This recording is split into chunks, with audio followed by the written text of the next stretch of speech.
The NBA trade market is finally picking up, with several trades happening earlier today. One deal included Jaren Jackson Jr. becoming a member of the Utah Jazz in exchange for 3 future draft picks and a solid trade package. Another move involved Mike Conley and Jaden Ivey in a 3-team trade between the Chicago Bulls, Detroit Pistons, and Minnesota Timberwolves, along with the Bulls making another trade with the Boston Celtics by sending out Nikola Vucevic and a second-round draft pick in return for Anthony Simons and a second-round draft pick. However, the Los Angeles Lakers have still not been part of any deal. Neither a small trade nor a big trade. This has made many Lakers fans happy, including myself. Still, after all the trades and player movement, could they take advantage of a team that looks more like a seller than a buyer? That team again is the Chicago Bulls, who have been trading away veteran Nikola Vucevic as part of multiple deals and helping make them happen. They are clearly trying to be stockpiling assets and finally entering a full rebuild. I think they are clearly signaling that they are sellers at this point, open to making trades and likely open to making more moves. According to reports, that could include players like Kobe White, who is on an expiring contract and is expected to seek a new deal. Reports from The Athletic say the Bulls are actively trying to trade him. There are also several teams calling about Ayo Dosunmu. A report from Joe Cowley of The Athletic confirms that many teams have shown interest in him. Whether they move him or not would likely require a very strong offer. Still, he does appear to be available for the right price, along with most of the roster outside of players like Josh Giddey or Mattis Buzelis. With that in mind, could the Lakers try to take advantage of the situation and make a trade with Chicago, considering the Bulls clearly look like sellers and appear to be offering fairly reasonable prices as they commit fully to a rebuild? In my opinion, this is at least worth exploring. Not so much when it comes to Ayo Dosunmu or Kobe White specifically, but because they have several solid role players who could help the Lakers and likely would not cost too much to acquire. With that in mind, we are going to talk through those options and break everything down. Starting with the obvious top target, I have mentioned him many times before, and I think most of you would agree that he would be a strong fit for this team. He checks many of the boxes the Lakers currently lack and fits their timeline moving forward alongside Luka Doncic. Ayo Dosunmu is only 26 years old, having just turned 26 a few weeks ago. On top of that, he is having a breakout season, averaging 15 points per game in about 26 minutes per night, mostly coming off the bench.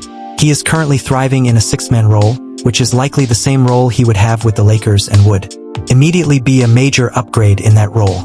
He is also averaging about 3.5 assists per game, 3 rebounds per game, and shooting an extremely efficient 51.5% from the field and 44.9% from three-point range. That is clearly very impressive production. With that in mind, what would it take to land a player who is only 26 years old, continues to improve, brings strong offensive value, plays versatile defense, and still has long-term upside despite being on an expiring contract? That is not easy to determine. On one hand, you could argue the expiring deal lowers his value, but on the other hand, the Bulls may still push for a high return. This likely puts his price somewhere around a first-round draft pick, though it is not guaranteed. Chicago may ask for a first-rounder, but whether they can actually get one in this trade market remains unclear. So far, this market has not been very generous with first-round picks, even for players like Trae Young. This trade market has been strange, especially considering that 3 first-round picks were moved for Jaren Jackson Jr. Will the Bulls be able to get that kind of return, or will they not? I do not know for sure, but I would still try to make an offer. That offer could be built around an expiring contract like Gabe Vincent or Jared Vanderbilt, combined with a couple of first-round pick swaps and maybe a second-round pick. Another option would be to go a bit further by including a young player like Jalen Hood-Schifino along with a second-round pick or an early second-rounder from last year's draft. A player with clear upside and strong athletic potential. That would probably be my best trade proposal, either with just picks or with a young player included, possibly adding an expiring contract like Dario Saric to make the salaries work. That would be an initial offer I would seriously explore for Ayo Dosunmu. In my view, he is one of the best options on the trade market who might still fall within the Lakers' price range. He may still be expensive, but for a team like the Lakers, who are not eager to move their only tradable first-round pick, they are not offering anything great through the trade market.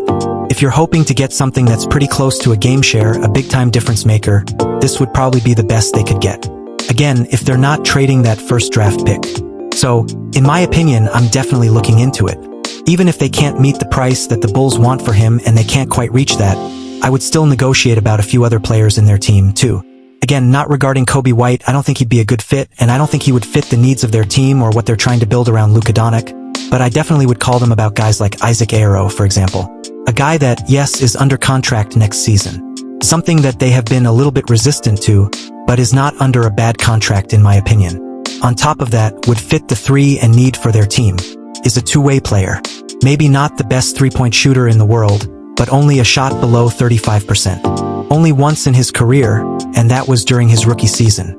On top of that, he is a strong and athletic defender who plays very physical. He can guard positions 1 through 3, and sometimes even 1 through 4 against smaller lineups. I think he would fit this team well and also fit the future version of the roster built around Luka Doncic. He is a wing who plays off the ball on offense, brings toughness, and is very committed on the defensive end. In some ways, he could fill a role similar to what Derrick Jones Jr. played for the Mavericks during the 2023-24 season. Because of that, I think he would be another solid target. He is also someone I would ask about in a deal involving Gabe Vincent or Maxi Kleber along with a second-round pick, or possibly a little more.